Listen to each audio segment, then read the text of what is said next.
Gina Kim, and in the kitchen today we have Alexandra Kicenik Devarenne, who is an olive oil consultant and is on the advisory board of the new UC Davis Olive Center. And Alexandra is going to teach us how to properly taste olive oil. And before we start, why are these glasses blue? The glasses are blue so that you can't see what color the olive oil is. A lot of the things that we do when we taste olive oil is so that you don't have any preconceived ideas. And if it was a bright green oil, you would expect it to taste bitter and pungent, and it might not. Okay. So the first thing we're going to do is warm it up. Olive oil has to be warm when you taste it. Unlike wine, which is really easy to get the aromas out of the wine because it's very volatile, olive oil, you've got to work pretty hard. So you're going to warm it up and you cover it so that you collect all of those aromas in the headspace. Then we're going to take a sniff, and then you take a sip, and then this is the weird part. You're going to slurp air through the oil while it's in your mouth. Again, trying to get as many of the aromas out as possible. And close your mouth and breathe out through your nose.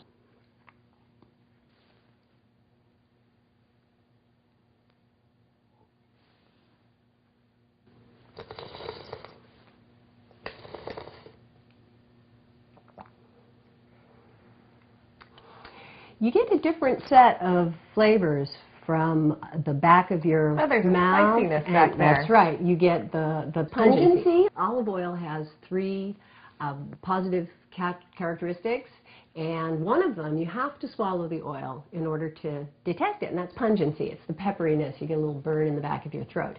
This oil has a slight pungency on the finish. It's a pretty mild oil. So this oil is a blend of Arbequina, Koronaki, and Arbosana, and it comes from the largest producer in California, which is California Olive Ranch.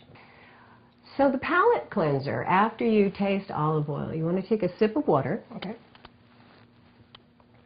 And the other thing is green apple slices.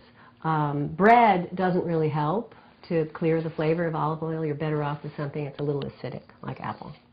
Our second oil is an oil that you picked up at the supermarket? I bought it yesterday off a store shelf. It was a general, pretty common brand, I think. So. Okay. And this oil was called extra virgin, correct?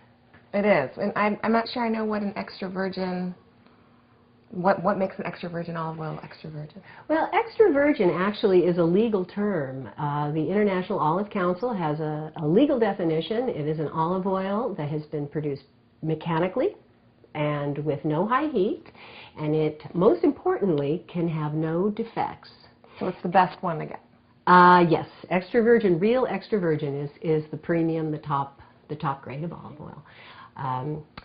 But a lot of the stuff that you see on a shelf may not really be extra virgin, so that gets into some labeling issues and some legal issues. You went straight for your water. I have to say this is fairly typical of a supermarket olive oil. It would not be able to be sold in Europe as extra virgin. This olive oil has a very common defect in it, a very common defect of olive oil called fustiness that comes from fruit that's been allowed to sit around too long before it was pressed. Making olive oil is really a simple process. You take an olive off the tree, and the idea is to get the oil out without messing it up. So you pick the olives, you rush them to the mill, wash them, crush them, and then the paste, the olive paste, is stirred in a process called malaxation, which helps to start the separation process. And then you separate the solids, the pulp and the water in the fruit from the oil, and then you're done. It's really a very simple process, and if you do it all right, you will have an extra virgin olive oil when you're finished. So we're going to try our third olive oil here. We've got McAvoy from Petaluma, California, which is your hometown. It is. So let's try this one out. Okay. McAvoy is one of the most important early producers of the California Renaissance of olive oil. They've been in production as long as anyone in this new wave of olive oil. This one gives you a lot more of that peppery finish, right? You feel that. Right in the back of the throat. Right in the back of the throat. It also has more pronounced bitterness than the last one, but the balance is beautiful. It has lots of fruitiness, as well as this hint of bitterness, and then the pungency on the finish.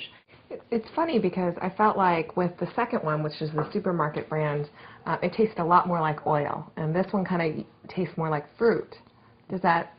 That's because what you're tasting in an olive oil like this is fresh olives. They are milled within hours of being harvested. The olives in this oil could have sat around for days.